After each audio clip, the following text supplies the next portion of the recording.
دوسری بات یہ کہ حکومت سے مراعات لینا ایک ہوتا ہے انڈیویجولی کسی وزیر سے یا کسی سے، اس میں یہ خطرہ ہوتا ہے کہ آپ اس کی مرضی کا فتویٰ دیں اور اپنے لیے اگر لیں، ہاں، اور اگر اپنے لیے لیں، وہ مراعات اگر طلبہ کے لیے ہوں اور باقاعدہ میڈیا کو دکھا کے ہوں، علل اعلان ہو، اس کی مدات طے ہوں اور انہی پہ خرچ ہو رہی ہوں، یعنی اپنا کوئی کھانچا نہیں ہے بھائی طلبہ کا۔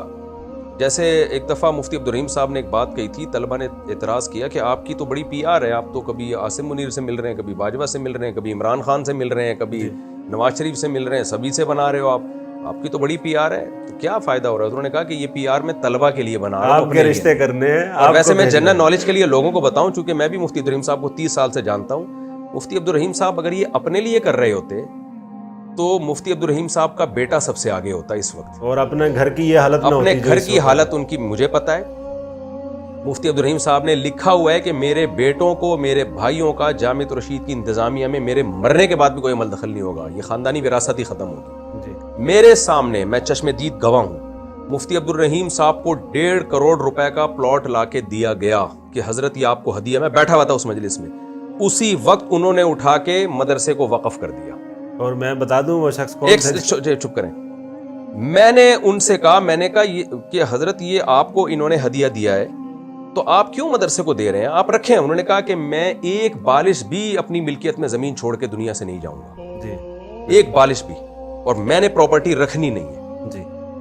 تو انہوں نے کہا کہ میرے بچوں کو پلاٹ دیے گئے تھے کسی نے، تو بچوں نے وہ بیچ کے جامعۃ الرشید کو قرضہ دے دیا، اور وہ قرضہ اب تک جامعۃ الرشید نے مفتی عبدالرحیم صاحب کے بچوں کو نہیں دیا۔ تو میں بھی کچھ سوال کرنے کا حق میں نہیں، کیونکہ میں بھی تو جانتا ہوں اگر وہ درباری ملا ہوتے آج ان کی پراپرٹی ہوتی، اگر وہ درباری ملا ہوتے ان کے مرنے کے بعد ان کے بیٹوں نے جامعۃ الرشید کا انتظام سنبھالا تھا۔ ان کے حکومت یا اسٹیبلشمنٹ کے ساتھ اگر تعلقات اچھے ہیں، ان کا یہ کہنا ہے کہ یہ تعلقات میں نے طلبہ کے لیے اچھے بنائے ہیں، کیونکہ تاکہ یہ طلبہ جج بنے، یہ طلبہ پاکستان آرمی میں جائیں، یہ طلبہ پاکستان نیوی میں جائیں۔ آپ اپنی پی آر بنا کے اپنے بچوں کو آگے کر سکتے ہو، اس میں آپ حکومت کے لونڈے اور سرکاری ملا نہیں کہلاؤ گے آپ۔ اور ایک آدمی اگر حکومت سے تعلقات بنا کے طلبہ کو آگے لے کے جا رہا ہے، چھپے طور پر نہیں، علل اعلان بتا کے، اور اعلان بتا کے کر رہا ہے، بتا کے دکھا کے کر رہا ہے، چھپی ہوئی ملاقاتیں نہیں ہو رہی ہیں، دنیا کے سامنے ہو رہی ہیں۔ میرا خیال ہے یہ اعتراض، شخصیات پہ آنے والا اعتراض بہرحال غلط ہے، تو جو ویلڈ پوائنٹ ہے اس کو ہی کو ہم فوکس کرتے ہیں، تو شخصیات پہ تو بالکل غلط، کیونکہ ہم 30 سال ان کے ساتھ ہم نے اٹھنا بیٹھنا کیا ہے، ان کی سخاوت، ان کی جو ہم نے جو بھی سب چیزیں دیکھی ہیں، تو اس لیے یہ ٹھیک نہیں ہے۔ اب ہم آگے چلتے ہیں کہ آپ کا یہ کہنا ہے کہ بھائی انفلوئنس کم ہوگا اس سے، وزارت تعلیم میں آنے سے، ان کا کہنا ہے کہ وزارت داخلہ میں آنے سے، تو اس کو یوں کہہ سکتے ہیں ہم۔ اچھا، حضرت مولانا فضل الرحمان نے یہ بھی کہا ہے تقریر میں نے پہلے بتایا کہ ہمارے لیے بہرحال قابل احترام ہے، اور ہمارے اگر میں ذرا سی بھی ان کی شان میں گستاخی کروں گا تو مجھے آپ سے یا جے یو آئی سے اتنا خطرہ نہیں ہے، مفتی عبدالرحیم صاحب نے میری پھینٹی لگا دی اور مجھے مدرسے سے کک آؤٹ کرنا ہے، تو کیونکہ ان کی تو بہت سخت تعلیمات، اور ویسے بھی ہم احترام کرتے ہیں عالم ہونے کی حیثیت سے، سب کے تو ظاہر ہے عالم ہونے کی، کیونکہ ہم بھی مولوی ہیں، آج ہم کسی کی پگڑیاں اچھالیں گے، کل کوئی ہماری پگڑیاں اچھالے گا، تو علماء تو سب مل جل کے ایک دوسرے کا احترام کرتے ہیں، تو عزت دیتے ہیں تو عزت ملتی ہے۔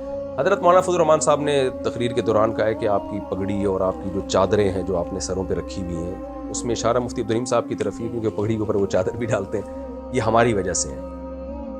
تو کیا واقعی ایسا ہے؟ اگر حضرت مولانا فضل الرحمان نہ ہوتے تو مفتی عبدالرحیم صاحب آج جس اسٹیج پہ پہنچے ہوئے نہ ہوتے، اس کی کیا حقیقت؟ بس یہ آپ نے سوال کر لیا، ورنہ شاید ہم اس پر بات نہ کرتے۔ لہجہ اور جو الفاظ حضرت نے منتخب فرمائے، حضرت مولانا فضل الرحمان صاحب نے ایک عوامی جلسے میں، ایک عوامی پلیٹ فارم پر، صحیح بات یہ ہے کہ ہمیں بہت زیادہ اس کا دکھ ہوا۔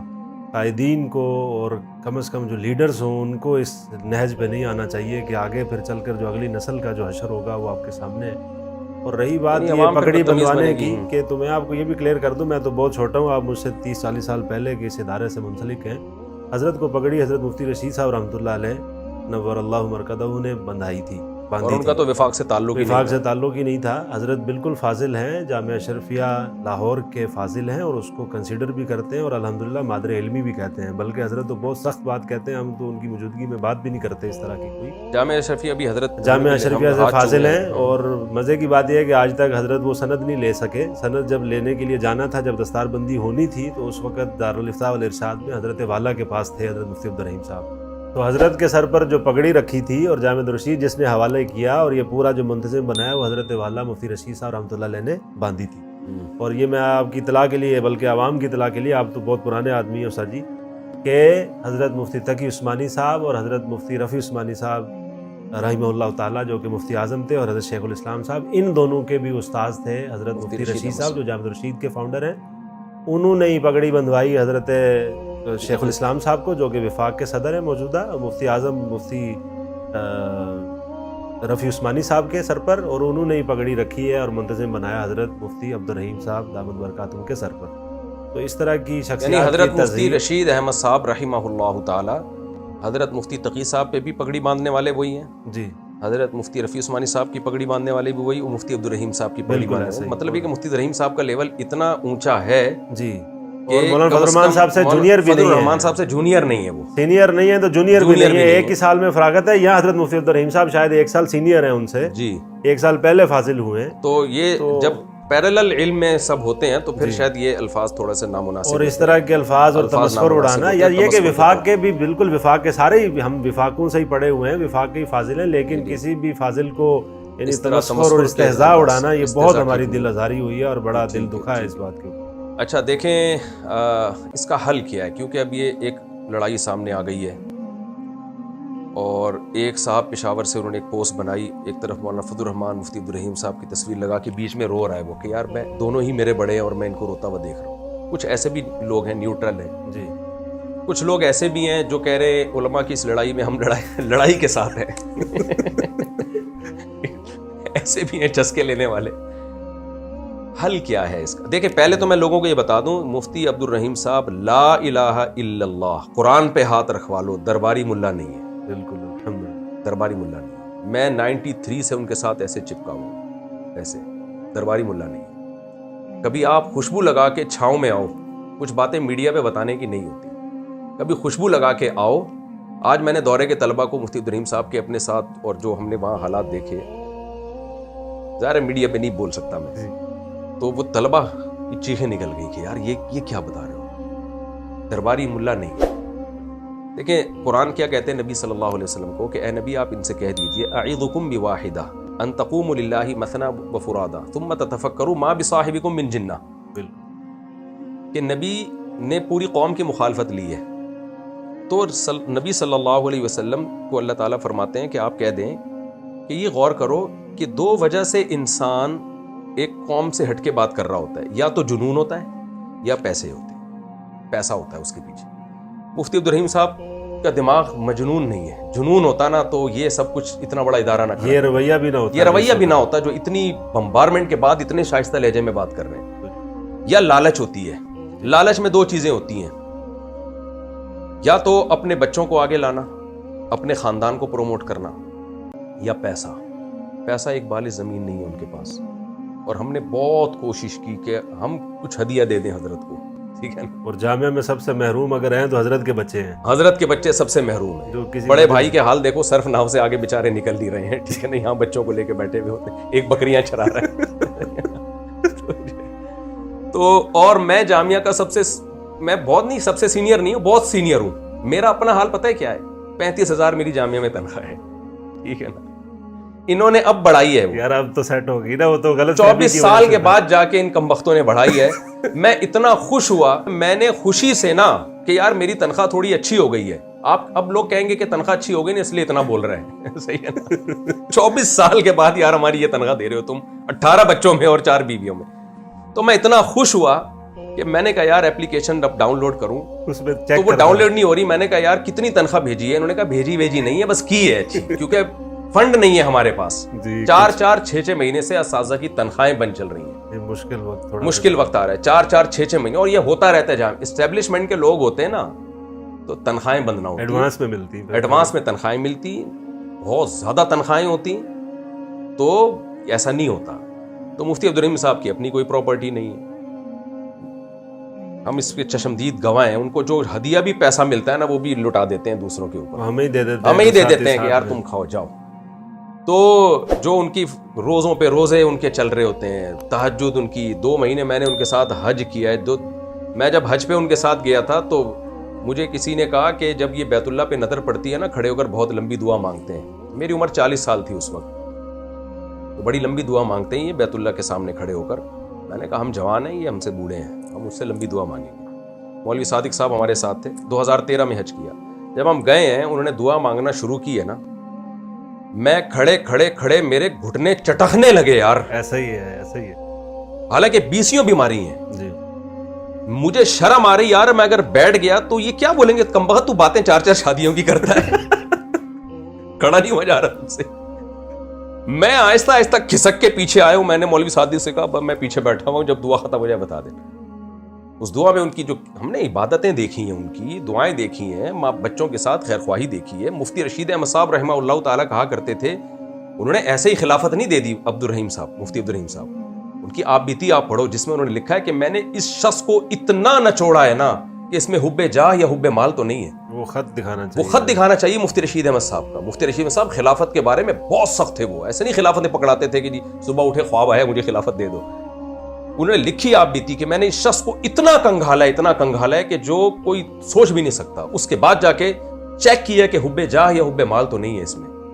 اور ہم نے تو مشاہدہ کیا ہے. اور 20 سال گزرے ہیں حضرت, 30 سال میں نے گزارے ہیں, 20 نہیں, 93 میں آیا تھا میں. تو اس کے بعد میں یہ باتیں کر رہا ہوں, اس قابل ہوا ہوں کہ میں یہ باتیں کر سکوں. تو اب کوئی مجھے بھی اس کھاتے میں ڈال دے تو ایک الگ بات ہے کہ یہ بھی بکا ہوا ہے. میں کیا بکا ہوا ہوں یار, میں تو ان کے کہنے پہ مجھے روک رہے ہیں شادیوں سے, میں کرتا چلا جا رہا ہوں. ٹھیک ہے نا, تو مجھے میرا اپنا وجود جامعہ میں اتنی مشکل سے رہا ہے. کئی دفعہ انہوں نے کوشش کی اس کو نکالو, یہ شادیاں کر رہے ہیں یہاں پہ, بچوں کا ذہن خراب کر رہا ہے. تو ایک ایسے شخص پہ جب آپ اس طرح کا الزام لگاتے ہو, تمہاری پگڑیاں ہماری وجہ سے ہیں, تو ہم آپ کا بھی احترام کر رہے ہیں, اور ہمیں یہ احترام بھی مفتی عبدالرحیم صاحب نے سکھایا ہے. تو اس لیے بھائی یہ درباری ملا اور فلانا ملا اور ڈمکانا ملا, یہ باتیں ذرا سوچ سمجھ کے کرنی چاہیے. ان السمع والبصر والفؤاد کل اولئک کان عنہ مسئولا. ہاں یہ ضرور ہے کہ درباری ملا نہیں ہے لیکن انسان ہے, رائے کی غلطی ہو سکتی ہے. اس میں تو مفتی عبدالرحیم صاحب نے کہا. تبھی جامعۃ الرشید میں JUI کے طلبہ بھی ہیں, دور حدیث میں میرے شاگرد ہیں, مولانا فضل الرحمان کے پکے حامی ہیں, PTI کے لوگ بھی ہیں, عمران خان زندہ باد کے نعرے لگاتے ہیں, مسلم لیگ کے لوگ بھی ہیں, پیپلز پارٹی کے لوگ بھی ہیں, ٹیچروں میں ہیں, شورا میں ہیں, جامعہ کی جو شورا ہے. بالکل. ابھی جب عمران خان کی حکومت تھی تو کیا چل رہا تھا جامعہ کے شورا اور دور حدیث کے اساتذہ میں؟ ایک ٹیچر آ کے عمران خان کے فضائل بیان کر کے جاتا تھا, دوسرا آتا تھا عمران خان کو یہودی ثابت کرنے کی کوشش میں لگا ہوا, تیسرا آتا تھا مولانا فضل الرحمان کو امام مہدی ثابت کرتا تھا. مفتی عبدالرحیم صاحب نے کہا سب کو ہم نے اجازت دی ہے, یہ تعلیمی ادارہ ہے, اس کا سیاست سے تعلق نہیں ہے, جس نے جو رائے رکھنی ہے رکھے. اور مفتی عبدالرحیم صاحب کا اپنی بھی ایک رائے تھی, انہوں نے ٹیچروں پہ مسلط نہیں کی وہ رائے, نہ کسی کو کہا وہ جس نے ووٹ دینا ہے. مفتی عبدالرحیم صاحب کا شروع سے موٹیو یہ ہے کہ سیاست کا مدرسے میں دخل نہیں ہوگا. اور مفتی عبدالرحیم صاحب جب ریاست کی بات کرتے ہیں تو ریاست سے فوج مراد نہیں ہوتی, خوب سمجھ لیں. ریاست سے وزیر اعظم نہیں, ریاست سے پاکستان مراد ہوتا ہے. وہ کہتے ہیں ریاست سب سے پہلے کا مطلب پاکستان سب سے پہلے ہے. اب اس پاکستان کی حفاظت کے لیے اگر ہمیں فوج کو فیور کرنا پڑے, شہباز شریف کو فیور کرنا پڑے, عمران خان کو فیور کرنا پڑے, تو ہم نے یہ پالیسی بنائی ہے کہ ہم شخصیت کو ریاست کے تابع رکھیں گے, ریاست کو شخصیت کے تابع نہیں دیں گے. ریاست مسلمانوں کا اجتماعی نظم ہے, اجتماعی نظم ہے. تو ریاست کا مطلب لوگ سمجھتے ہیں حکومت کے پٹھو. بھائی حکومت خود ریاست کی نہیں ہوتی تو ان کے پٹھو ہم کیسے بنیں گے؟ ستون ہے ایک, صرف وہی حکومت تو ایک وہ ہے. تو ہم نے یعنی جو سمجھا ہے مفتی عبدالرحیم صاحب کا دعویٰ, وہی اسٹیٹ سب سے پہلے, پھر بھی اس میں اختلاف ہو سکتا ہے, ان کی پالیسیوں سے متفق ہونا ضروری نہیں ہے. اب ہم حل کی طرف آتے ہیں. کچھ لوگ مولانا فضل الرحمان کے ساتھ ہیں, چند ایک 2-4 وہ آپ یعنی جو لگ رہا ہے دیکھنے میں وہ جامعہ کے ساتھ ہیں, اور کچھ لڑائی کے ساتھ ہیں. اس کا حل کیا ہے, آپ کیا چاہتے ہیں, اب یہ حل کس طرف جانا چاہیے, بس اس کو بتا کے ہم اس کو ختم کریں. بالکل ٹھیک ہے. حل بہت سادہ سا ہے کہ یہی جو ترمیم ہوئی ہے سوسائٹی ایکٹ میں, جو 21 نمبر شق میں ترمیم ہوئی ہے, اس میں صرف ہمارے وجود کو بھی باقی رکھ دیں. بس یہ کہیں کہ یہ ایکٹ, اس کے تحت بھی رجسٹریشن ہو سکتی ہے, اور جو مدارس وزارت تعلیم کے تحت DGRE کے تحت پہلے سے رجسٹرڈ ہیں یا آئندہ رجسٹرڈ ہونا چاہیں گے تو ان کو اس کی اجازت ہوگی کہ وزارت تعلیم کے تحت رجسٹرڈ ہو جائے. یہ اس کا حل ہے, اور اتنا سا ہمارا مطالبہ ہے کہ آپ اپنا سیم رکھیں, یعنی آپ کا کوئی پھٹا مولانا فضل الرحمان سے نہیں ہے. اللہ تعالیٰ کی ذات سے امید ہے انشاءاللہ شیخ صاحب جیسی شخصیت موجود ہے انشاءاللہ. آپ کا کہنا یہ ہے کہ بھئی یہ طے کیا جائے کہ جو وزارت تعلیم میں رہنا چاہتے ہوں یا رہ لیں, جو وہاں جانا چاہتے ہیں, اور انشاءاللہ یہ ہو جائے گا, امید ہے شیخ صاحب. کوئی پھٹا نہیں ہوگا. تو آپ کا مولانا فضل الرحمان سے کوئی جھگڑا نہیں ہے, یہ مسئلہ ختم. اور مفتی عبدالرحیم صاحب کے بارے میں تو ہم نے سنا ہے, کسی حوالے سے سنا کہ مولانا فضل الرحمان اگر بالکل ملاقات ہوتی ہے تو جیسے پہلے میں نے ان کے ہاتھ چومے دوبارہ چوموں. بالکل ایسے ہی حضرت ڈھونڈ رہے تھے, شکر ہے کہ ملاقات بھی ہوئی. جیسے پہلے ان کے ہاتھ چومے اب بھی ہاتھ چوموں گا میں ان کے. جی تو یہ آپ کا کہنا ہے کہ بھائی جو ادھر آنا چاہتے ہیں ادھر تو اور ہیں دونوں مدرسے, بالکل ایسے دونوں ایک ہی چیز پڑھا رہے ہیں, ٹھیک ہے. تو اب دیکھتے ہیں جی اس پہ وہاں سے کیا اشکالات آتے ہیں. ہو سکتا ہے آپ مکاری کر رہے ہو ہمارے ساتھ دوبارہ کر لیکن کچھ چیزیں جو میں نے کہی ہیں وہ تو میرے مشاہدات ہیں, وہ تو میرے مشاہدات ہیں.